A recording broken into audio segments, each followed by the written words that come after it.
YouTube. All right. Well, it seems like it's recording. So, Good morning. good morning. My name is Jonathan. I'm the host of this podcast called Masculinity Uncovered. The purpose of this podcast is to really have very overdue conversations about what we are as men and if there's really any future for manhood in the West in particular. And my first guest is, can I say your name? Sure. Matthew Lohmann. He's the gay, non-gay person. I'm just kidding. Very smart guy, a lot of wisdom. He made me survive for the first 3 months in Mobile, so I appreciate it. I've learned to turn on my gaydar because of him. He told me who's gay and not gay. Very smart guy. Where's this conversation headed? Into gay territory. And when are we going to the gay bar? Never. But I'll try my best. All right, well, first question, the most important question. What is a man? Hit me. A man. A man represents the masculine nature of Heavenly, our Creator. Fair. Do you think Aggressive, ambitious. that some people, when insightful. they claim there is masculinity in women, do you think that's really true? Masculinity in women? It depends on how you define masculinity. That's why I'm asking you, what is a man? I already told you. Say it one more time. The masculine nature of our Creator. I mean, just think do of you all the think- stuff that men do. They fight wars, they build roads. Every once in a while you see some masculine women out there building roads, but for the most part. The German women? I don't think they're German, man. The Bavarian women, I as don't my think mom they're used to call Bavarian. them. I don't think they're Bavarian. Where does the term butch women come from, do you think? I thought it was a German concept, butch. No. No? I'm Heck mistaken. no. Yeah. No, it's just a term for a masculine lesbian. Because there's lesbians who Or are masculine very woman? feminine. Yeah. Very feminine. I don't think you would call a woman butch if she's not lesbian. Oh. No, I mean I they always go thought hand in butch hand. woman simply meant she behaves like a man. That's all No, I that's thought. a tomboy. Okay. Because young girls grow up, they're tomboys. They like to do what boys do, and then they settle into, their Proper identity, you or call it. whatever. Just they settle into being a young woman, or they maybe get attracted to the lesbian stuff. Yeah. I don't know. I'm not a lesbian. I don't have any lesbian friends that I know of. So I'm not the go-to guy on this. I got you. But no, butch is just generally a term for very masculine women. I got you. Very masculine lesbian women. Got you. Now here's I- a tricky question. Yeah, okay. In a lesbian couple, why would one behave more masculine and the other one more feminine? What's the purpose behind it?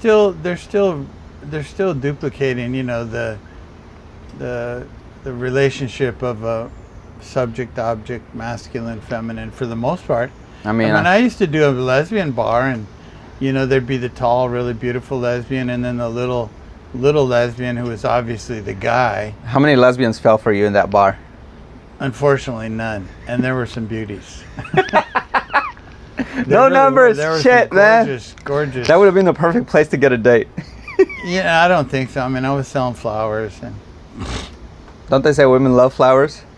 for And most you're the part, guy they do. bringing the flowers to lesbian bars, so technically, all of the women would have like, I'm selling them. So, but yeah, I mean, I saw that, but I Yeah. don't this was obviously a concentrated group of lesbian women. yeah. And I guess some I of get them- that. Some of them were pretty dykey, and some of them were very feminine. Yeah, this may be me, but every single lesbian couple that I have seen, most of the time, How many? How many of you actually talked to? Seeing a lesbian couple. of the people that I saw. You talk to them? Yeah, but I mean, when you see... How do you approach them? What are you saying? Like, I no, noticed. I mean, like, we just talk, right? But it's not like I'm getting to know them personally all the time. Just like, hello, how you doing, kind of thing, right? I mean, how do you approach a lesbian couple? You just say, "Hey, Hi, lesbian. Hey, do you know where the You know where lesbian whatever gay bar is? Tell me." No, it was. I mean, of the people that I've interacted to, and the people that I've observed, meaning that I know, based on what they look like and how they behave, that they're definitely lesbians. Yeah, Right. that's easy enough. About 95% of them, the lesbian couples, for some reason, they always look ugly. I don't know what it is. Maybe it's the instant knowing that they're lesbians that completely shuts the attraction level down from me to them. Well, Whatever that case may be. I mean, if you go to Walmart, you can see, dyke couples, and they're generally not very attractive. One thing I did notice. But then I don't think they want to be attractive. That's my thought process. It's like they don't want to be attractive at all, so they don't care. I think there's women that don't like men that, or who have bad experiences with men, and so they go in the direction of, well, I don't want to be attractive to men. When I was in Germany, girls who get molested may end up that way, by their parents or by relatives. I one time went to school with a lady, and she ended up telling me that she was a lesbian, very attractive lady. Yeah. And I asked her, I was very personal with her. That's when I had no filter, and I still don't, but I asked her, what happened? Why did you become lesbian? It's like, I don't know, I just like dresses from women when I was younger. There was no trauma involved, and I was like, okay. Really? Yeah. Very attractive. Yeah, I dated one girl just briefly, and then she turned out to be a lesbian. I mean, much later years, she lived in Austin. And you want to hear the unfiltered thought about why women become lesbians and stay like that? Sure. There's gonna be a lot of cussing. Are you ready? Go ahead.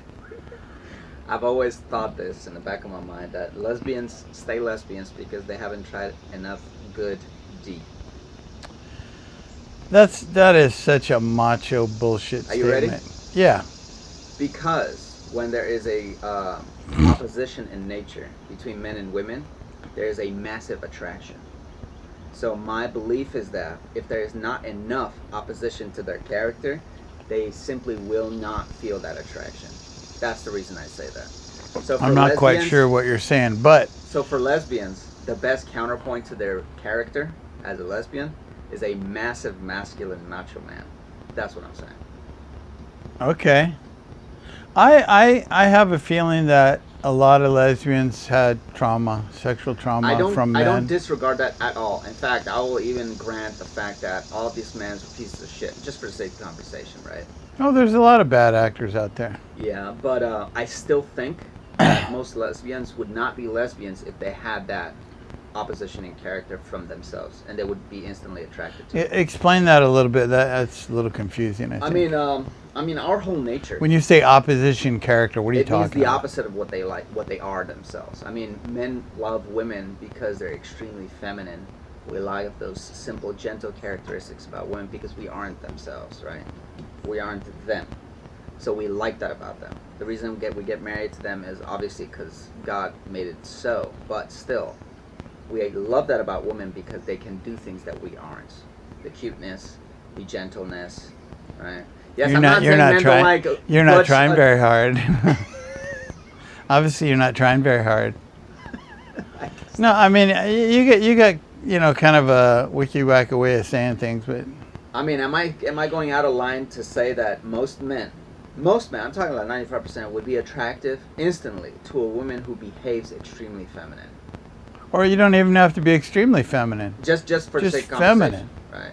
Yeah. But what I'm saying is, dresses classy, take care of herself, very slim figure. Fuck it, 21 years old, never married, obviously a virgin in that sense. I'm just doing a hypothetical here. You're talking about eye candy. I mean, eye candy is an attraction point, right? But what I'm saying is, most men would be attracted to that.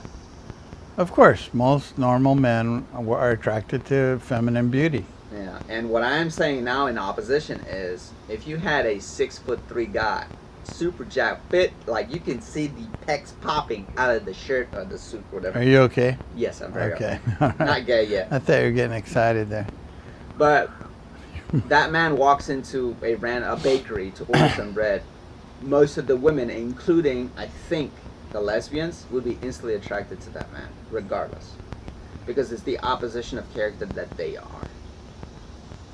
Well, if they're masculine women, then they're closer to men. I think they would still be attracted to them. I mean, 'cause I don't it's know. More masculine. I would like to than see some themselves. data. I mean, you got a little bit of Toya going on here. This may be far-fetched, but lesbian couples are the most violent couples.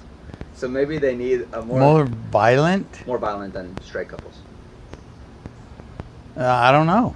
The DV rates on lesbian couples are staggering. The what rates? Domestic Oh, violence. domestic violence. So I'm correlating all these ideas to wonder, what is it about certain things that kind of are out of place that we would consider not in the normal spectrum? What if they encounter the actual normal spectrum? How would that compare, right? So two things came to mind.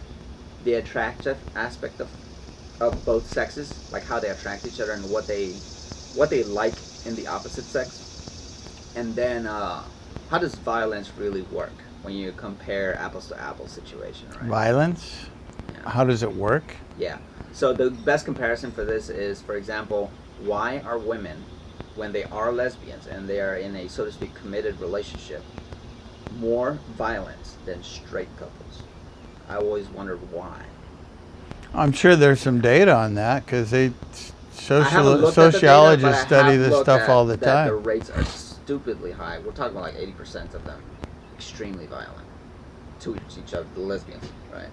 Well, when you say extremely violent, that means there should I mean, be domestic there should be violence. some murder notches in there. I'm pretty sure. they Extremely violent, that's what's that? A couple of slaps across the face. are. I guess. Let me take it down. I throw. Did you just throw a dildo at me? Damn you! It's not even silicone. It's made out of ceramic. That's terrible. I mean, come on, man. Yeah. I mean, you got to throw the words have meaning. So when you say extremely violent, I mean, maybe it makes for good podcasting. I'm saying but is that.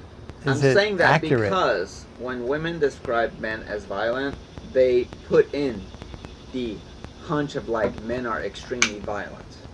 Men can be extremely violent. So I'm putting the same connotation for lesbian couples.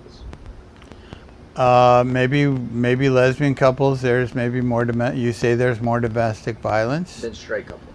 than So straight couples. That's an apples to apples comparison in this situation. Because, and the only reason I'm doing these comparisons is because women, mostly feminists, will say that men are violent because whatever, we're raised. Okay, so you're way. you're countering with, oh yeah, well lesbians got more domestic violence incidents than straight couples. Well, that's not my point, but that's part of the where Sounds I'm going like with it. this conversation. Okay. Yeah. So the idea behind this is I am trying to understand why are lesbians so violent with each other if we, the men, are supposed to be the most violent. Does that make sense? Well, yeah. I mean, it's like it depends on the level of violence. I can actually try to find I the mean, actual study yeah, that researches, because I think women probably don't have that kind of violent capabilities that men do. Because look at men have been killing animals, each other for millennia. So it's in their blood. I mean, how many women work at a slaughterhouse? Probably very few. probably very few. Yeah, I mean, so it's they bring life into the world. They're more sensitive about life and stuff like that for the most part. Or feminine characteristic. Whereas men have been doing this stuff like, piece of cake. 80% of murders are men on men. That's true. I'm not disregarding that, but Don't disregard it. Don't just say you disregard it. Don't disregard it. What I don't understand, if men are the most violent creatures from the human species, why are so many women aborting their babies? That's a whole different. That's a whole different. Their own children. Yeah, but they don't consider it murder. Of course not. Well, and a lot of people don't consider it murder. Well, here's where we have to have a clear delineation.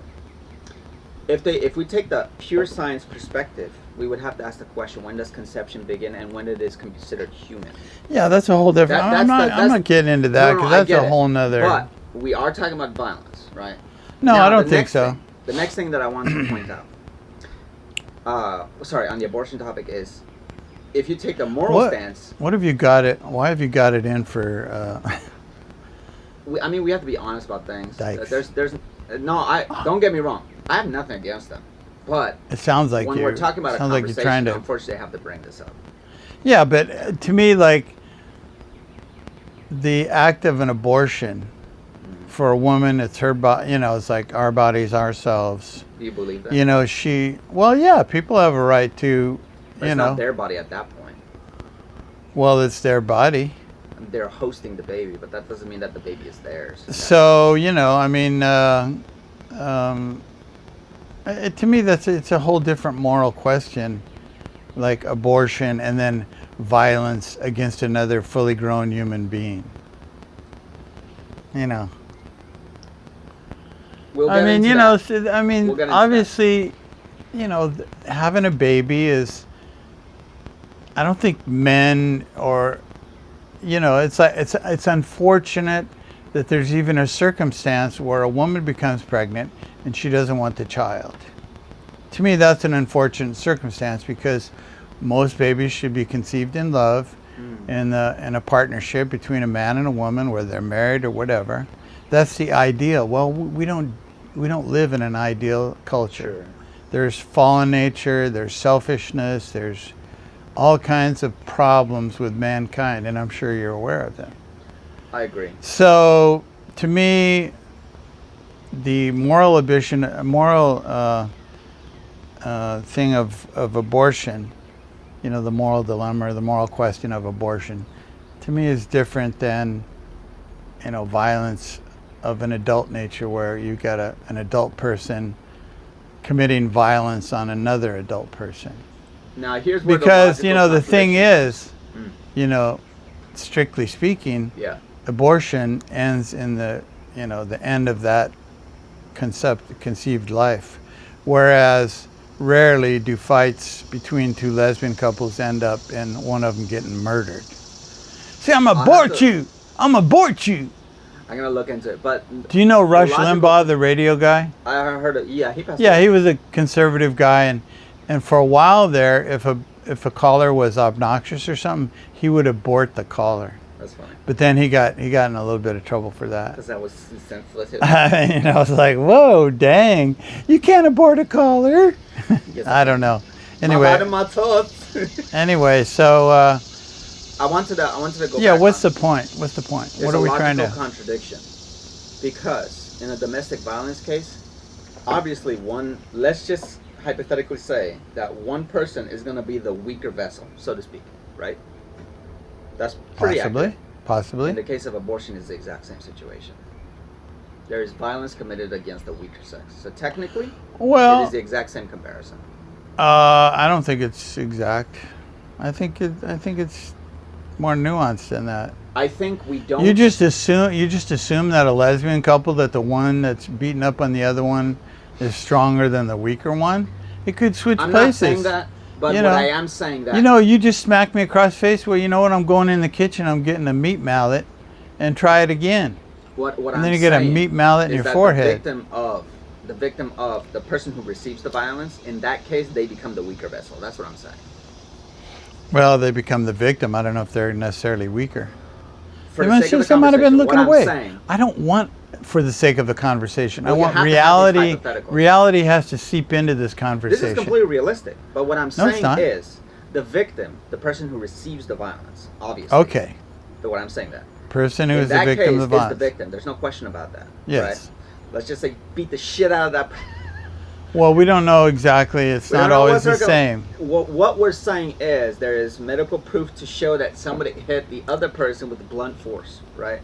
Fine. Whatever. Complete So victim, what's the point? Complete perpetrator. Now, the case of abortion is Maybe. in this case more. Why do you want to equate abortion and violence between lesbians? I'm getting. Why do you? Okay, let's get I'm there. getting there. Let's get I'm there just soon. doing this comparison, right? Yeah. Because when we're talking about violence, we tend to assume that women by nature are more caring, more kind. I wouldn't dispute that. Yeah, if- we assume it because it's if this borne was a out by normal the society. facts. Yeah. I wouldn't say anything against that if this was a normal behaving society, but we aren't. everything that we're doing is going against our own moral behavior. That's what I don't understand. Okay, when you say everything that we're doing is going against our own moral behavior, Sure. that's a completely inconsistent, inaccurate, and what's the other word? It's just not Not true. factually true. Yeah. Okay. Because let me go through because some you have facts. this huge generalization. Okay. I can Everything yeah. that we're doing is going against our own moral rectitude. No. I mean, everything as a society, as a general whole, I think is going against our own moral interest as a society. We can start. This Well, from that's the even top more level. general. Yeah, we can start Because this you from have the to get top down to level. specifics. Politics. Fine. I Politics think, represents. personally, that most of the laws and policies that are passed are anti-religious inclination. And what I mean by that is there's so many people in politics who do not have a moral code. Maybe I'm wrong, but I think I'm pretty right about that. I think most people are in this case, I'm a Christian, so I'm just going to put it from the Christian perspective. I think most politicians are anti-Christian. They say they aren't, but I think they are. The way they behave, the laws that they Okay. pass, right? I mean, I don't really accept that, but being that it's a Christian nation and we found on Christian morals and our Constitution, and most of our laws are kind of rooted in Christian, sensibilities. I mean, of course, you have your little areas like San Francisco or Seattle, where there's a lot of political effort to, say that, it's fine, homosexuality is fine. But in general, that's not going to fly in Alabama. It's just like when they had the riots. But what? I do think most cities, most epicenters of the cities are all degenerates. I might be wrong, but I think I'm right. Like when you go to downtown, they have their gay office there. There's Downtown? a gay office. Downtown? Yeah, downtown. What about it? There's a gay office. What do you mean a gay office? A gay office. What in the hell does It's that probably mean? an LGBT It has a rights sign. office. It has a sign outside that says I gay think it office. says LGBT for something, rights. Fine, You know they live here. They got to exist here. They got to But- have a certain amount of freedom here. Yes, I don't disregard that they have the freedom to do whatever they want. What I am saying, again, is when you see things like that, and the more popular they become, you start to equate things that the society is moving against the moral interest of what it was supposed to be. Well, that's arguable. It depends on the area. Depends on the area. It's just like, politics is very localized, very central. All politics is local. That's what they say. So just because you have one little office, LBGTP, why don't you get down there with a picket fence like, what are you doing here? We are a Christian nation. You can't be here. You have no right to be here and to express your lesbian ideals, whatever the hell they are. Obviously, it's not having children because you don't accept the erected penis with the ejaculate. What's up? I mean, come on, man. Well, I think you're obsessed with stuff, and it's not worth obsessing over. That's my feeling. I don't understand. This is the thing. It's not. I only become obsessed when people tell me, why are you obsessed? I'm not obsessed, really. I just talk about these things because when you start talking about ideas, you start to realize there's a lot of, whether it be inefficiencies, something that doesn't seem logical in nature, in the sense like, why is this coming here and the other idea is in opposition to that idea, right? So I start to look for these fallacies, these situations in society that don't make sense. One of them is the whole idea. Well, things that don't make sense are things like, your garbage guy picks up on Friday and you put your garbage out on Saturday. That doesn't make sense. Okay. But I'm not sure that that stuff that you said doesn't make sense. It actually does make sense. If you dig down a little deep, you can understand the reasoning, whether logical or banal or whatever. There's a reason behind certain actions. I mean, there's a reason behind certain actions. There's motivation behind everything. I get it. But for me, when I start thinking about behaviorism, how we behave, how we think. When you say we, society, I'm talking about humans as a general rule. it makes me wonder, if we think a certain way, where do those ideas come from, right?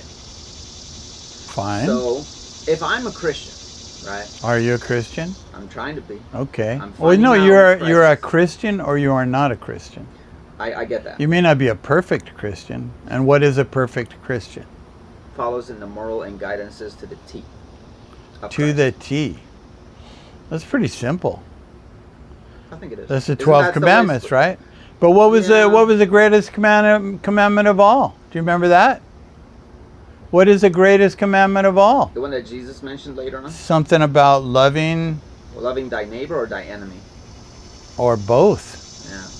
You I know, mean, if you really love wanna your get neighbor into as you that, love yourself. What does it mean to be loving your enemy as yourself? What does that really mean? That's that's tough. Do you have that? Do you really have an enemy? I do. Like I know there's somebody, at the church that I don't really No, it's not favor. that. I'm talking but about... I can't really say. I mean, I can't say I love the guy, and I don't think God really. Maybe I'm just limiting myself, but I'm not going to go out of my way to wash the guy's car or shine his shoes or Well, what does love really or mean? not say something about his big fat gut. What does love really mean? I think the essence of love is serving others. Okay. That's Let's just go that's down as that far rabbit as hole. I know. Does loving others mean telling them lies just for the sake of loving them? Telling them lies, like to protect them, or To protect them? I don't think you really need to do much of that. I can't even remember. I would have to say, in relation to my children, that I had to tell them lies to guide them or to trick them, or in a consistent way. I mean, mostly it was just honest, straightforward. Do you think... Do you have to lie to your kids? No, not that, but do you think that we often lie to people for the sake of moving a conversation forward so that we feel that we are favorable to other people? Some people do, I guess. I feel most Lie of the time... lie is a strong verb. I mean, if you tell them that you believe in something but you truly don't, you're lying, obviously, right? True. Yeah. But we tell people all the time, I like to do this, but in reality you don't. Or, I don't. I see. That's where you get me. Not you. When not you you. say Hold not on. me, anybody. Not you. I'm talking When you about... say all the time, you could say it happens frequently. I mean, let's put it this It way. happens. People will deceive other people. People will lie. They're embarrassed. I mean, there was a circumstance recently where, somebody up on stage, and then an older brother went and tucked in her shirt or pulled out her shirt because it was like, Yeah. then you could, people would get uncomfortable with shit like that. My point with this is... Yeah. What is your point? I feel, and I think, that we keep not telling the truth to people because we believe instinctively in the sense of love your enemy like yourself. What I mean by that is... Give me an example of Perfect. we lying Let's just say I to walk other up to a people. lesbian. Okay, and did you actually do this? It'd be a I whole lot haven't yet. more solid if you actually That's did true. it. That's true. But As opposed to this is all just being hypothetical right now. hypothetical. Okay, so you're walking up to a lesbian. She's obviously a And lesbian. you tell her, hey, what you're doing is morally unjustifiable. That's a pretty strong statement, What I told them according to your morals. doesn't matter, but it's still my morals. And it's a code that I must live by. If I believe in the sense So you'd have to go, if you're going to be accurate and honest, you'd have to go to her and say, you know what, you are not living up to my moral standards, or you're not abiding by my moral standards, because I don't think lesbians should exist. I'm not saying they shouldn't exist. I'm saying the way they behave, meaning that they continue down their path of lesbian. Same thing. Same behaviorism. thing. I mean, words have meanings. No, I get that. What I'm trying to say is, Like, if I could love my I enemy, could accept your lesbianism if you started acting like a straight person. sure. You know, I mean, it's like I say, you're going down and like. You asked for an example. I gave you a really difficult one, right? That's not so difficult, but No, it is I don't. because you're telling them something that is so. Oh, they probably chaotic. heard it before. They've probably been fighting against, you know, prejudice and recrimination and ostracization. But the fact is, if we truly want to live according to our morals, then the sentence "love your enemy as you love yourself" that fits perfectly. Well, if you want to have that, you know, tattooed across your man boobs and love your enemy. I mean, who's your enemy? But this is Are the they thing. your enemy? Are lesbians your enemy? I mean, it's against the moral standing of the Christian. So is murder and bank robbery and Sure. shoplifting, and 100%. but you seem to focus on the lesbians. It's an example. I can focus on that as well. Not a problem. I could literally tell you right now, hey, don't fucking steal. Piece of shit. End of story. You don't have to get so. I mean, don't I? Yeah, but so what's the point? I mean, you said, why am I focusing on dykes? I said, that's just an example. Yeah, but Yeah. the truth is that's what you're focusing on. Yes, it is true. But I actually think that for some reason, Love thy enemy. That's a heavy one. I love them enough to tell them the truth. That's what I'm saying. Since when? I mean, if you When lie have to you people, approached a lesbian I'm and say giving you are? a hypothetical. No, hypotheticals don't go here. I'm just telling you, when have you gone to a lesbian and saying, I think you're following the wrong path. I think you end up unhappy. On a fair notice, I have done it in the past. Okay. I can't remember And how did it who work out? was, but I have said it to Church member?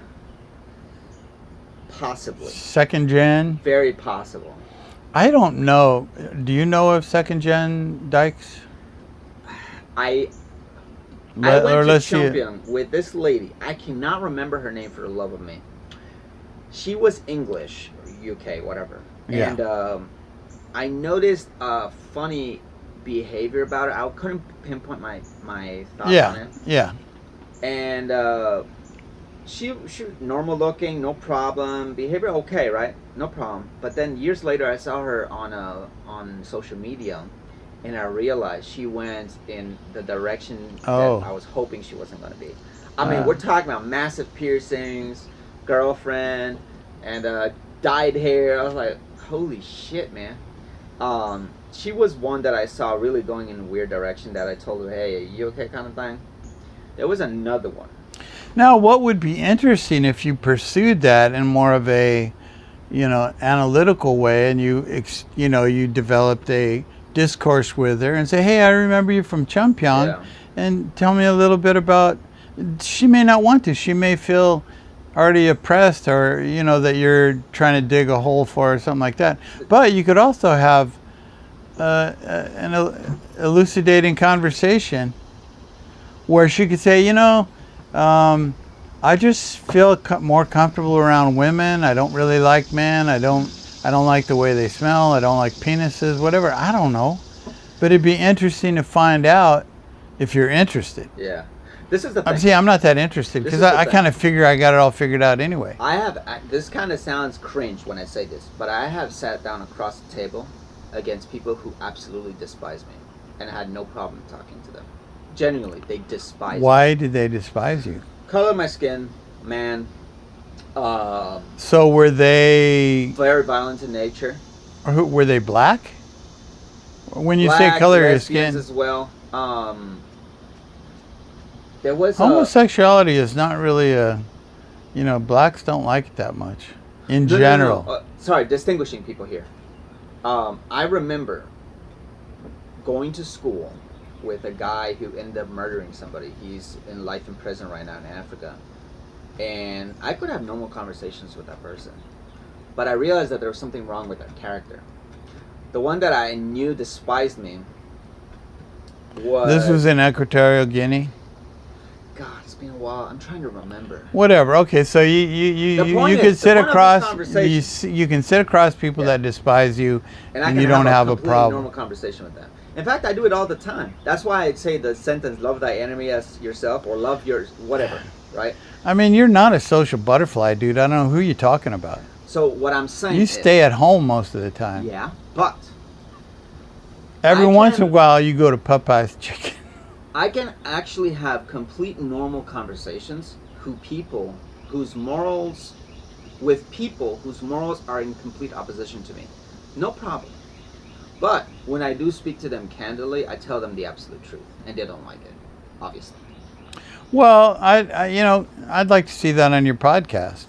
That's fine. Because I'm a neutral guy, if somewhat supportive.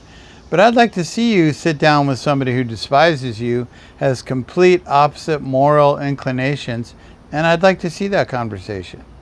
Otherwise, it's just hypothetical, and it's all wrapped around in your head. Full feminist. Feminist? Yeah. I text her once in a while. No, full feminist also homosexual, or just a feminist? But just pure feminism. Okay. Like, on the spectrum of men are the problem with everything. So if we want to fix society, we want to fix men, kind of idea. Very straightforward concept. Okay, I mean, she got a point, because since men are kind of the boss, they're the authority, it's a man's world. Well, whether she doesn't believe it or not, that's the way it is. You just look at across society, it's a man's world, he's making the rules. You know the character, the name Andrew Tate? Have you ever heard of it? Yeah, he's in the news right now. No. He always says, everything that happens in society is because of men. He says it's 100% true. But at the same time, if we are to take responsibility, then we must have all authority, because otherwise we can't fix anything. That's the only condition he gave. Well, I mean, if they create the problem, maybe they can fix it. But on that, he's saying exactly that. We are the problem 100%. But again, if we are to fix the problem, we must have the authority to fix the problem. Otherwise, we can't fix it. That's a no-brainer. But it doesn't happen like that. How does it happen? The typical talking point that I have heard from the feminist side of things is men are the problem, but also you got that right. Men must change. You got that right. And then I ask, okay, so if we are to change, how do we do that if we have no authority? I was like, well, But we do have authority. I mean, do we? In the West, do we really have authority over women from a legal standpoint? What do you mean? No, we don't. What do you mean? Do we have We're not authority? the leaders of our families anymore. A woman can up and divorce us whenever they want, and most of the time they'll be granted every kind of benefit from the man. That sounds like a little bit of hogwash, but no. That's the law. The no-fault divorce is exactly that. The woman can simply say, "I will divorce this man." That's different than saying then she can get everything she wants. Well, she most of the time, 50% is granted to the spouse automatically. I'm talking about the wife in this case. Yeah, that's common. So if men had the authority, they would simply say she's not getting shit. But it's a nation of laws. It's not just That's what I'm saying. So technically, men don't really have the authority. They say we do, but we really don't. Who's they say we do? That's the people who oppose the patriarchy. That could be feminists. That could be anybody, really. Yeah, I don't. So I'm gonna let Sarah watch this thing, and you're gonna get it, because she has obviously a woman's point of view, and she's pretty. She's been around. If the patriarchy is realistic, meaning that if the patriarchy is what rules everything. The thing is, dude, come on, everything is like on a scale. I know, I get it. We're talking about hypotheticals here, obviously. Why would you talk about hypotheticals when you can talk about the real world? The real world. You can talk about the real world. If you say, you know what, my ideal world is complete patriarchy, I could accept that. But when you're talking hypotheticals all the time, then it's like just jerking off, which makes you feel good, doesn't make me feel good. So what is the point? You know, it's like This is my if you want to say, hey, you know what? I think patriarchy is the way to go. I think our society needs to go in that direction, and in some ways it is going in that direction. In some ways it's not going in that direction. And there are reasons for, you know, some pushback on this patriarchy because, first of all, you don't have a general godly masculine character.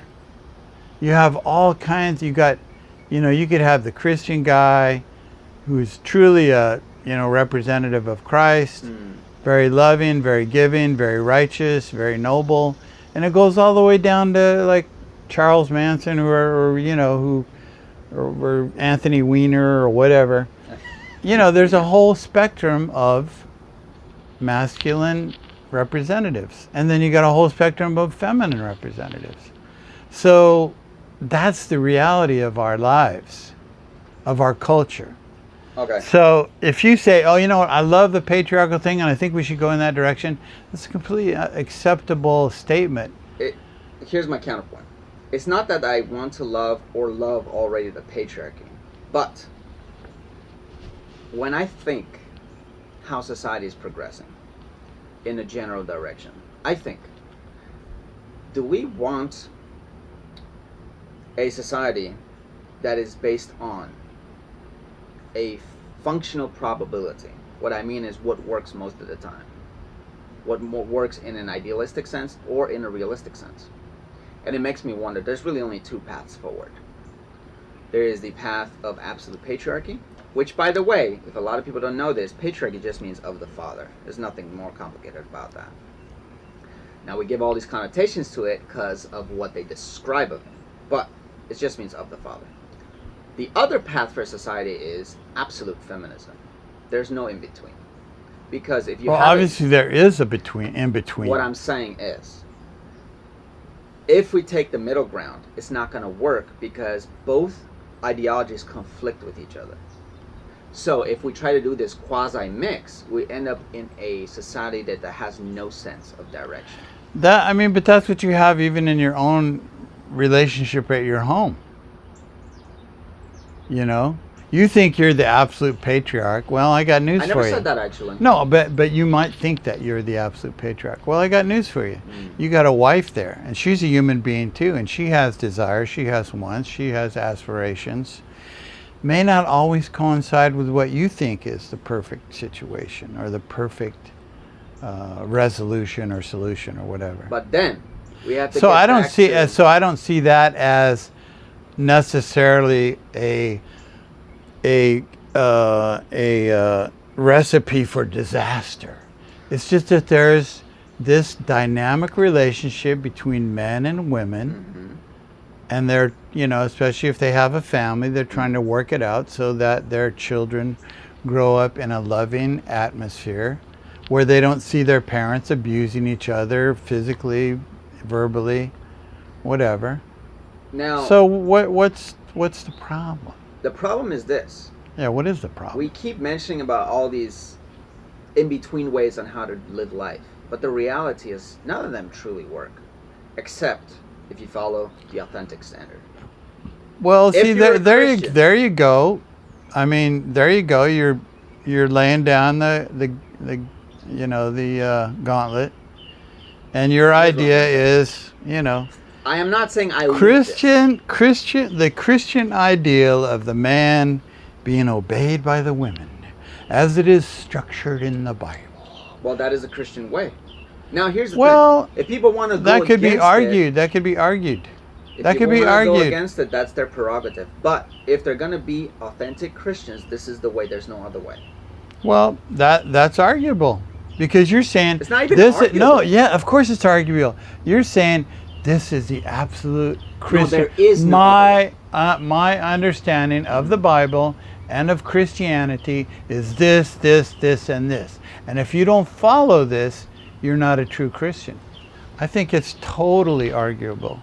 Very simple. You can't. God is the one who can make that judgment, not you or anybody else. The Bible is the expression of God's word. That's the idea. It's some of the expression of God. Point me one religious text ever in close to Christianity or Christianity itself that says that the wife is the leader of the family. Why do you need that? Because that's where the conversation starts. Mostly men are the leader in their families. We say that, but is it really true? Well, I don't know. Do you got some facts that show otherwise? Yeah, I mean, divorce is mostly 80% women initiated. Most boys today are raised by single mothers, or they're raised by female teachers, which is a problem because they don't know what being a man really is. Women can't raise boys.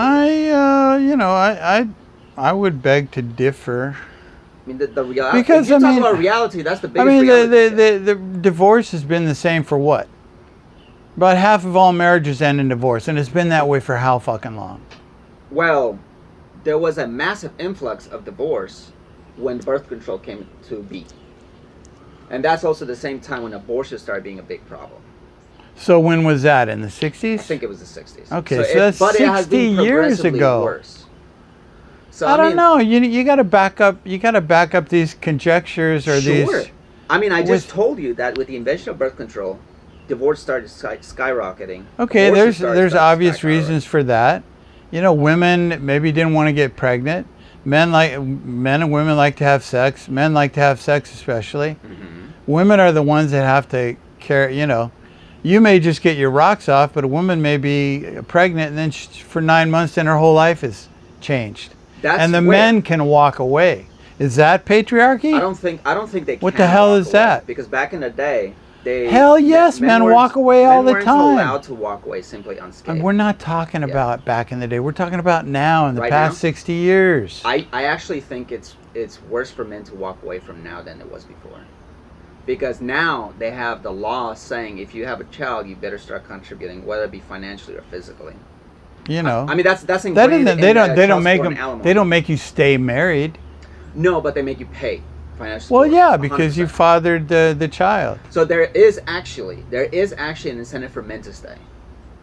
100%. Yeah, but if they're not happy, they're not going to stay. They'll just pay. Now let me ask you a question: how many women do you think can walk out of a marriage unscathed and nobody will say shit about it? Or what's the question? Women want a divorce. They can walk away from a divorce without when you say any unscathed. Repercussions. Well, there's repercussions in everything you do. What are you talking about? What repercussions are you talking about? She wants a divorce. She divorces her husband. Maybe she gets half of the estate or whatever. She's taking care of the kids or not, or they have no kids, whatever. I mean, it's a free country. Let me rephrase the question. Can women have complete alienation from the child from a legal perspective? Can they give up on the children if they don't want to be the parent? I guess that's for the courts to decide, case by case. Case by case. If they say, if the woman is an addict or something like that, they'll take the kid away, put them in child protective services. That is a case of clear cannot take care. But we're talking about fully able mothers who simply refuse. I don't know. There's fully able mothers who have children who don't want to take care of them. It's probably pretty rare. I don't think so. Well, I'd like to. Why don't you Google it and see how many divorced mothers don't want to take their kids? I mean, they can give up their children for adoption. No question about that. Yeah. But I think there is a law where mothers can completely sign their rights away.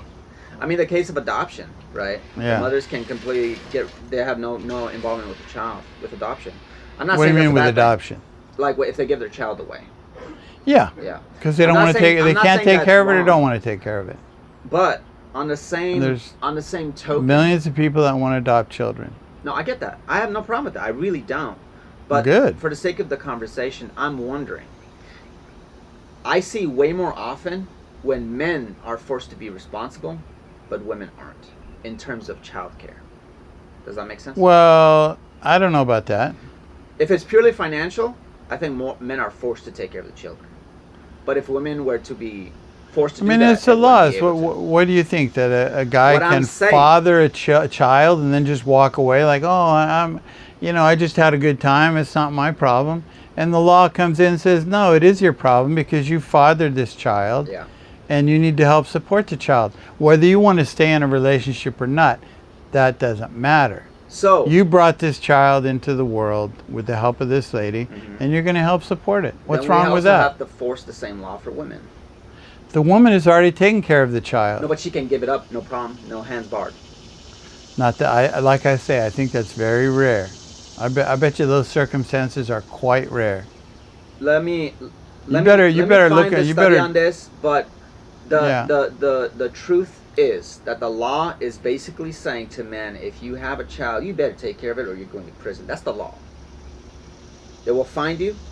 Well, they could put women in prison too for abandoning children.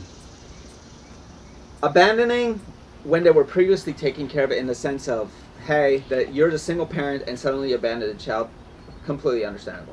But Well, what other circumstances are there? I mean, that they Leaving can a simply baby walk somewhere, away. dumping a baby in a dumpster. You know, No, there's not that, laws not for that, that. not But that. that happens. Yes, I know Women it happens. abandon their babies. They you know, they didn't want it to begin with, so they're going to try and find a way out of it. That happens, but that's also very rare. Do you think from a legal perspective, are those women responsible? Of course they are. Do you think we most of the time put them in prison or not? I don't know. I don't know the statistics. But I think if you abandon a child, you're probably looking at some jail time.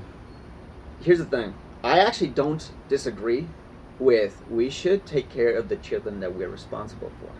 But my whole thing is, in the United States, there is too much incentive for women to abandon their duties in the home than it is for men.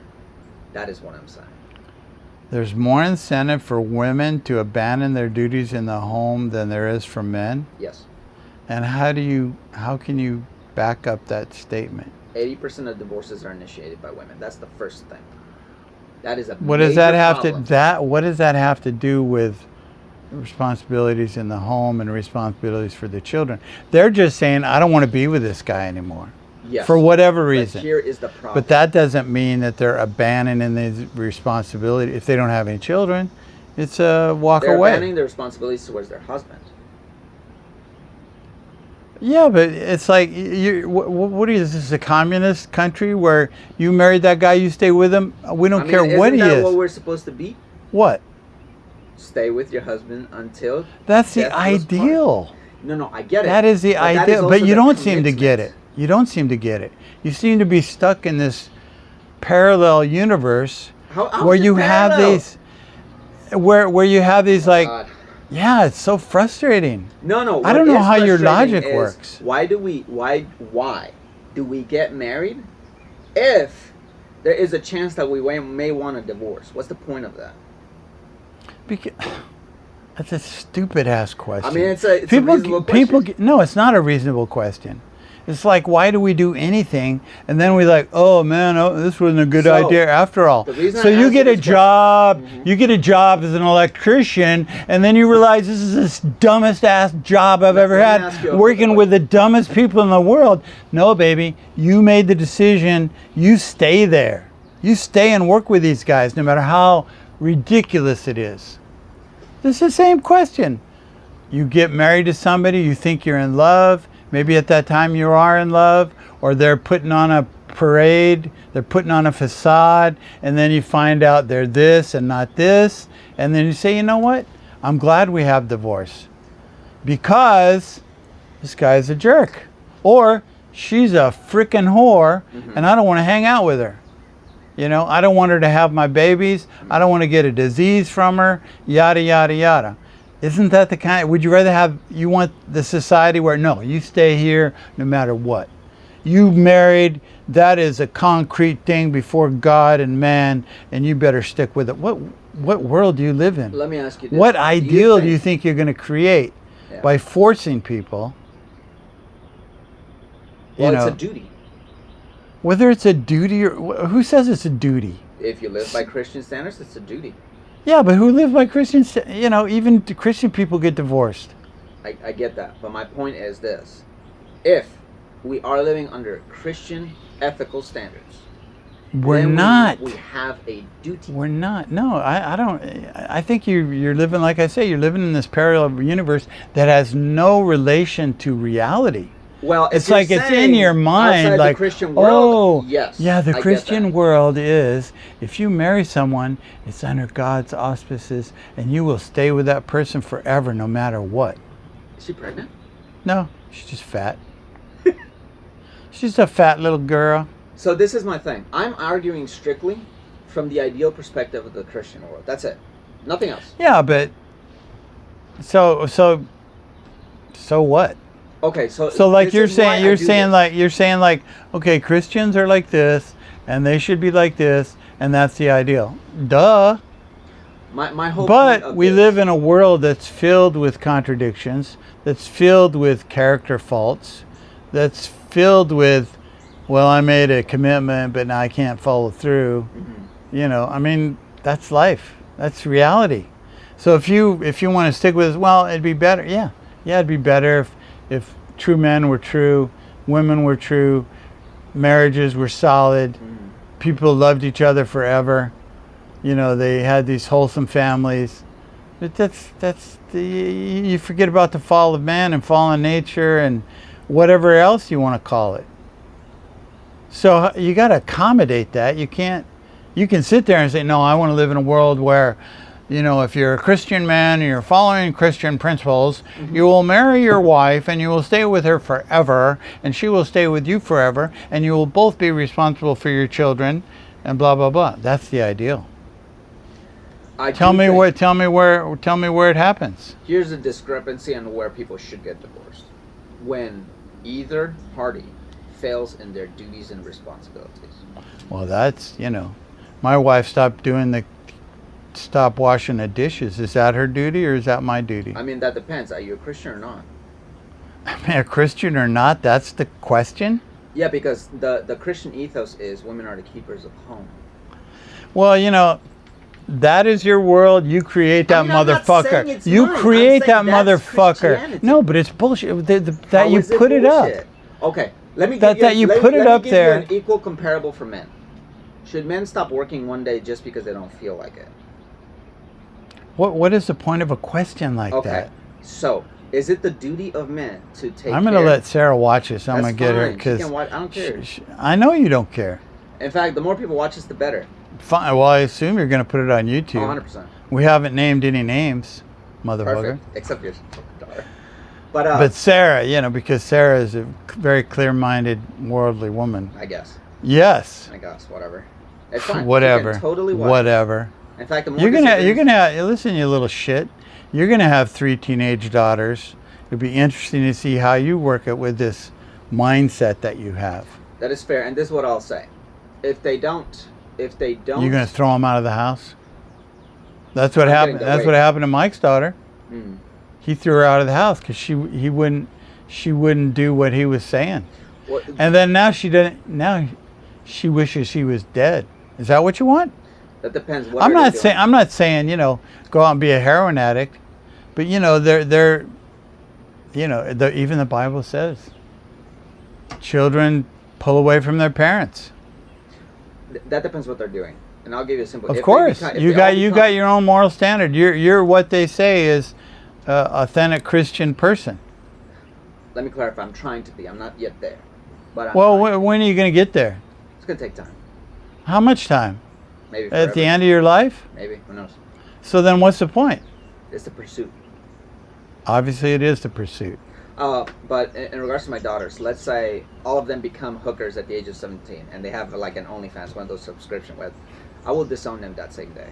Of course you would. Until they actually change their ways, then I can reconcile. But if their behavior is against my Christian ethical standard, my character, Okay. there is How old no is your place. oldest daughter? She is 5. 5. So in 12 years, Yeah. I'm going to have another conversation if I'm still 100%. alive. And I will tell you right now that if I am going to live by any kind of moral guidance, I better follow it, because there cannot of be course. exceptions. If there is exceptions, you create problems. Duh. Don't give me this double so wink obvious. eyebrows like, you know, if you stop breathing, you probably die. If you stab yourself in the heart with a knife, That was you probably bleed to death. Expected it. Duh. Like, duh. Shit, man. God, man. But sorry, going back to the original. What was I saying? I got lost already. I'm good. I'm glad you got question lost. 2. Can you believe that bullshit? No, I'm just kidding. God. But anyway, Well, you have an interesting way of looking at life, I would say. This is the thing. I think people misunderstand. I think you had a very unusual upbringing. Sure. And I think you have to look and you have to throw away the dysfunction and get rid of it somehow and embrace the good stuff. And I think you're still like fighting with some of the dysfunction that was introduced into your life. And somehow you need to, I mean, this is just my feeling about it. Like, I knew this lawyer, couldn't stand his mother. Okay. But he would talk to her once a week, almost just to get a dose of poison, a dose of toxicity. So the and it's like, why do you feeding into the trauma kind of thing or something? I don't know. But I thought that was so unusual, and he was an unhappy guy. He was a frustrated dude, even though he was a successful lawyer. He just like, you know, I mean, he was Jewish. I don't know if it's a Jewish thing going on, but so. You know, if you look at your life and there's certain things that, because I did the same thing when I joined the church. Okay. There were certain things in our family that I realized were a problem. Okay. And I thought, okay, I gotta disassociate myself from those things completely. That's a ancestral habit, a familial habit, whatever. I've got to clear those things up. And so that was how, you know, Reverend Moon and his teachings guided me to like, okay, this is the kind of person I want to be in. This is the support group. This is the guidance. You know, because in my family, a whole lot of sexual dysfunction. You know, my dad and my brothers were out there fucking everything. You know, they're not going to see this. Yeah, it don't matter. Just say what you know, just, say. You know. And my poor sister, you know, she didn't know what to do. Now I'll tell you exactly why I think the way I do. I don't think you can explain why you think you do, because I don't even think you know. I don't think you've dug deep enough into Mr. Jonathan Stephen. I've had 2 midlife crises since the age of 25. I'm 31 right now. You know, that sounds like could be exaggerated a little bit. Well, what is a midlife crisis? Exactly right. Okay. What is a midlife crisis? It's when you have a complete shift of perspective, personality, behaviorism. Is that what that is? Okay. I think a lot of women have the same thing during menopause, if that makes sense. I don't know. It changes who they are. I don't know. Men have it too at the age of like 50s or something. It's I pretty don't know. typical. I don't know. But I had that when I was 25, and then again when I was actually pretty recently, 30. Okay. And the last one was the complete realization that everything from the world that does not follow. So this is how I put it. If you're going to be a person who does not follow Christ, no problem, it's your way, right? Yeah. But then I also realized if I am going to follow Christ, I better follow it exactly the way he prescribes it. No questions asked. If you can, yeah. Exactly. So I decided at that moment, I have to decide, do I go away from Christ or do I not? And that's when I decided Christ is the only way for me. There's no exceptions. And hence the cross. Well, I mean, that's just to remind myself of what I believe in. Really? I still have to go exactly into... I mean, that's I would say that's kind of a tall order because, you know, that's... but, you know, you have a ton of Christian churches out there that support you. You can go to the Christian church and they praise Jesus and support each other to follow the righteous life. You want to hear something very interesting? Or you don't need church at all. Oh, 100% you need church.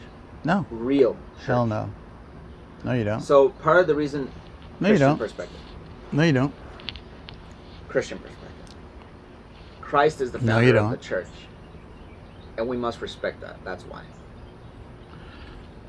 Didn't he say something like, when 2 or more gather in my name, you know, that'll do it. That'll do the trick. I mean, yes, it's a form of, but the way I think there is a definitely a place for a physical church, because when people gather in that place and they offer prayer and sanctity, it kind of sanctifies the place. Hold on 1 second. I Yeah. want to. Are you hungry at all? Brief interruption. This is I don't know. Yeah, hold on. We're taking we're talking about shit. we're taking a smoke break. I feel that. Not real cigarettes, man. They're fake. We got to go get some candy cigarettes. Hold Man, on. I haven't let me. even asked you the question I want to ask you because we got into such a tangent, but Man, this is like. I don't know. I think you This should. conversation I we're think you having should is submit very the question. I think you should submit the questions, and then I'll have my secretaries get back to you. I have my legal team get back to your legal team, who are you trying to call? Mike, because Oh, I think it's like 11. did he leave? You think? Yeah, man. Oh, he just left. Yeah. Did you say you wanted to go get something to eat, or what was? I didn't catch. No, I was just saying I had to come back here because Kensham needs a car to go to the pecan farm, and if you guys are going to end up Going somewhere out to we can eat pick some you lunch up? or anything, yeah, if you can, let me know, pick me up. Okay. I'm here. All right. Okay. Okay, Let me man. know what your plans are. How'd the podcast go? God, It's still on, man. Yeah. Oh man. Okay. This guy's a Sure, this guy's a very unique individual. I'm trying to pick his brains What apart. he's saying is I'm very retarded. He's a little retarded. Have you ever seen a gay Something. retarded person? You're Something. looking at it. Something. Yeah. All right. Anyway, okay, I'll let you know. Okay. I'm getting a little hungry fine. myself. I don't know if I'm Alright. getting tired of this conversation No, or you're just not. hungry. Stop lying. Okay, I'll talk to you later. Shit. But Shit. going back to what I Can we cuss in this podcast? Yes, we can. Good. 100%. That's a relief. I don't. So this is what I will preface. You can say anything you want in this podcast. No bar. In fact, I won't pretty mute much any I words. pretty much have said anything I wanted. I and I hate try it to when keep we it have clean. To restrict ideas in a podcast. Like what? That's conversation. If you restrict what you're trying to say, what's the point of the conversation? I agree with you. I'm not restricting anything as far as I A know. lot of people do that because of censoring and bullshit. But Yeah. Well, I don't know. that's what we're men, Whatever. and we talk about men. I mean, I'm a man. I don't know about you. I'm just a little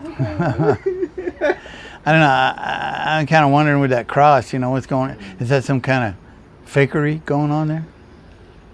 But anyway, yeah. So you have this ideal. You're kind of you're adopting and pursuing a Christian Yeah. lifestyle, Christian way of thinking.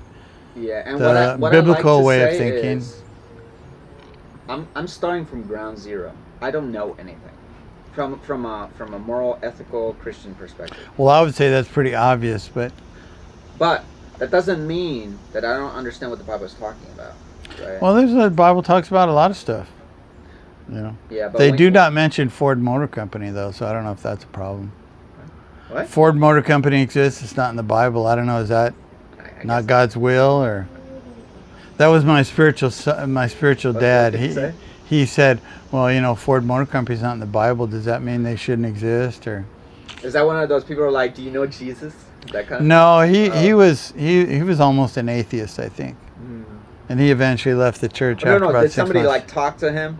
Like, hey, do you want to talk about Jesus? Kind of person. Like what? No, we had a lot of fun at school. Oh. Jesus Freaks. I mean, that was a time when I was in high school that the church, the school, you could go down to the science room and there'd be a bunch of Christians saving other Christians. Finding other students that wanted to accept Christ as their Lord and personal Savior. Yeah. And I just couldn't say it. I tried. Jesus is my... You know couldn't how do we it. have a. I don't know if this is. But I was raised Catholic, so that might be an influence. Got you. I don't know if this is pretty typical, but I think most Christian religions that I've observed, they always try to witness to people, to talk about Jesus or whatever the case may be. Like in our church, that was pretty popular as well. We try to talk about Father. Yeah, there were witnessing teams. What the I didn't perspective do I it. take actually is I will never do that. I will never try to talk to someone else to convince them about Jesus. It's a self-discovery path. You have Yeah, to but doesn't the understand. Bible say you should witness? You I don't wonder- accept. I wonder if That's it the means- one thing that I don't accept. No, I ain't talking Hold to on. nobody Hold about on. Jesus. Hold on. What I'm saying with that is, I wonder if it means something different than we interpret it as. Like when What, people say, "Oh, witnessing? we're witnessing," we're really gonna fucking jam it on people's throat. I don't know if that's what it means. I think What it's, witnessing means? yeah, in the Bible, in the biblical sense. Is it Okay. really what Well, it you means? got to have a definition. Maybe. What's the definition you're accepting then?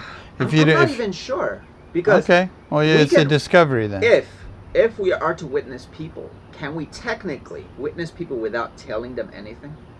Can we show them who we are, and that's a form of witness? Of course, that's one aspect of witnessing. Maybe, just maybe, that's part of what it meant.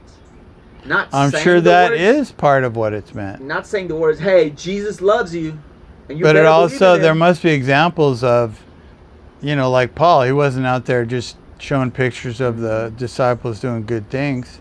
He was actively promoting Christ, promoting the aspect of Christianity. I mean, I'm talking about Paul. Yeah. So obviously, you could witness by their works, or Witnessed by You their could show. works. And this is the thing. It's not like I disagree with people actively trying to engage other people who've never talked about Jesus or considered to engage with Jesus. Yeah. But I think if I take the learner's path, it is actually better never to speak of Jesus and just show who Jesus is, if that makes sense. Well, I understand what you're saying. And how do you show who Jesus is? Wearing a Behaviorism. cross, No. The way you behave. helping an old lady put her groceries in her car. I mean, that's part of it, but it's kind of like. I mean, how can you do that? How can you do that? How can you do that when you don't go out much? I mean, you're gonna It's gonna just sound witness? controversial, but I think the virtual world is gonna be a huge witnessing ground. It already is. No. Real virtual world, not the one where we're talking to people. What do you mean the real virtual So, have world? you ever thought of these worlds where we could technically transport our bodies into a virtual realm? That we're in the video game and we're doing adventures and all these things? Yeah, whatever. I think that's gonna be the new witnessing ground of the future. Mike, bro, I'm gonna wear as a priest. I'm gonna go fucking conquer dragons. Like, you wanna talk about Jesus? I think that would be pretty funny. I'm just saying. It is a little comical. But hey, I'm just saying. I think there is hope and potential for that. Or I mean, with the whole thing with boys and adventures. I mean, the Templar Knights, very typical. I think the boys are gonna wear the cross like for Jesus. Crusades. That's serious. We're gonna go on the Crusades. We don't care that much about Christian, but we do care about kicking butt. And that was the way the Crusades were. Yeah. They weren't that interested in converting people. They just wanted They to were fight. pushing out the Islamic invasion throughout. I mean, the whole. Nah, there was a lot more than that, baby. There was more than that. I A agree. lot more than that. But A lot more yes, than with that. the whole selling of what is it? Whatever Birthright of Sins. indulgences, but But it is still true that they these were pushing out. these were not They were not single-sided issues. no, these were not little missionary boys who wanted to talk to people about Jesus. They were fucking knights. Have you ever heard? They of, were fighters. They were battle weary, battle worn, battle tested, and they were going around kicking butt. Have you ever heard of Dante's Inferno? The story. Yeah, Dante's Inferno. I think that story was actually played more on repeat than a single individual. I think most people live that. What now? So Dante's Inferno, the idea is that he had the absolute commitment because God, the idea behind Dante's Inferno was that God anointed them directly, that you are husband and wife, nothing will separate you. But unfortunately, Dante was on a mission as a Templar Knight, and he had sex with a bunch of prisoners. And that... Homosexual sex? No, like with women. Okay. Yeah. Because they were enslaving all kinds of people, the Templars, right? Yeah. And that when he came home, he found out that one of the husbands, one of the prisoners' husbands, who Dante had sex with, went and murdered his wife, Dante's wife's whole family. Oh. And the prisoners, he didn't know who that person was until when he was down in Earth, like in one of the last levels, right? And then the wife got murdered, and Dante was like, please, God, let me save this woman. And then Dante was trying to figure out why has God forsaken him, essentially. And throughout the story, it ends up showing that Dante betrayed his wife by sleeping with another woman, and then Dante's wife started hating him. But eventually, Dante completely repented that this was a complete mistake. I will pay any price, and that's the only way he got redeemed. I know you care more about bitches than me, but no, I was just looking under Dante's Inferno because I'm familiar with the name, but not the story. I've watched the original like cartoon Dante's Inferno a bunch of times. It's cartoon. They made it into a cartoon, but there's a bunch of movies about it. They made it into a cartoon for kids? Oh no, it's an adult cartoon. Oh, okay. Because it talks about the 7 deadly sins, and there's a lust episode that he goes through. Always very, very, very, very. You can see it. So visual. Very visual. A lot of blood. I would say it would scare any child if they watched it. I would think so. Yeah. Yeah. But it's a very interesting perspective where the absolute suffering because of the betrayal, and unless you go through this massive trial and completely repent. Did you see the movie 7, which is also about the 7 deadly sins? Why does it sound with Brad Pitt, Morgan Freeman? I may have. Maybe a long time ago. It's an older movie, yeah, but very. Brad Pitt, Meet Joe Black was another great one. Oh yeah, but that's totally different. You know what's funny? I rewatched Meet Joe Black, and I was paying very close attention to one person in particular, the lady who fell in love with the devil. That girl. Her behavior, very interesting. And the reason I say this is extremely gentle, polite, mild, feminine. And I was comparing that to the vast way that women behave today. No comparison. I'm not throwing shade on people, but I am at the same time. And I was like, how did That's they a frickin' movie. Doesn't matter. What do you mean it doesn't matter? That's a movie. There's all kinds of feminine women like her. There's all kinds of babes. All movies. I don't know. The thing is, motherfucker, you live at home. I didn't say you live at home. You live at home. You don't even go outside and go to work. You got limited experience, my man. You grew up in Equatorial Guinea. Yeah. Your parents were probably a little extreme. Like I said, there is. You guess. Holy smokes, man. On a fair note. This is what I want you to do for me. I want you to give me the addresses of your siblings, and I want to write to them, and I'm saying I'm having this conversation with, he's a very interesting guy, and I'd like how you describe him, and I'd like to see how your siblings describe you, because that would be very fair, because I could talk to each of my children and say, hey, Matthew, describe Rachel for me, or describe Jacob. And they all have their unique, perspectives, but all interesting. And I would also like to get that from your siblings, because they grew up kind of obviously they grew up under the same family banner, and they went off in whatever direction they decided. And then you're the only one that really maintains the faith, right? No. The Unification Church faith? They maintain it more than me. They do, really? Well, see, that's another interesting factor. Like how they maintain it and what their relationship to the church is. The only reason I say knowing that you are now becoming a Christian, do they know that? I don't think they know that. Really? So what do they think? That you just... I think I still follow the church, but... Would you be willing to do that? I'm not sure. I don't think it's worth it, in the sense of... Something I know my sister will have more negative things to say about me. Doesn't say negative or positive, just... Describe your brother to me. How do you feel? That would be very interesting. Brother, very smart guy. Okay, this I don't even want to hear it, because it's all going to be prejudiced. But that would be very interesting to me. Very objective, very straight to the point. No way. Your brother? My oldest brother. Yeah, that's how you describe him. 2 sisters, 1 sister. I don't know what she's doing. But my oldest brother. Very smart, very rational, very straight to the point, no bullshitting. And your dad is still alive in Germany, right? Yes. I have to call him. I haven't talked to him in a while. I keep forgetting to call him. So I got to talk to him. Do you write letters at all? No, but I really need to call him. When's the last time you talked to him? A month ago, unfortunately. That's not good. It really is not good. I keep forgetting to call him. How do you forget to call someone? Time zone, part of it. But also... I understand that. What is like 8 hours difference, right? Yeah, but imagine this. Like, I'm doing something, and I completely obviously do another thing. So one of that is I really need to call my dad every week, but I keep forgetting about it. Here's what's funny. I actually started getting along more with my dad as time progresses, because I realized there's something about dads that you just don't know early on when you're growing up. And I'm trying to understand what he was going through as we were growing up from a father perspective. Then you could talk to him. So Is he easy to share, or is he kind of a closed very, guy? He's very easy going to talk to, but there's a lot of things that he won't really reveal just because of how he kind of grew up in the church. I mean, he grew up in the church. Oh, so when did he join? He got married. He got blessed when he was 30. Then they had children. That's about when I had children. Yeah. I mean, I got blessed earlier than that, but that's about when I had children.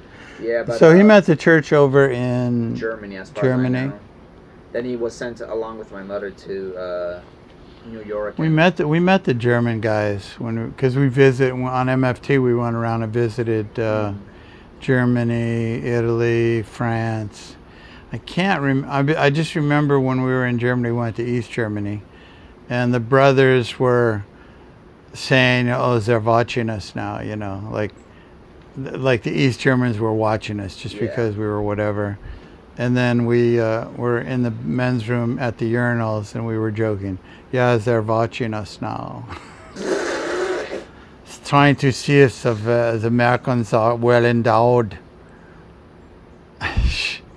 The Germans, I think, are the only group of people who have their own level of comedy.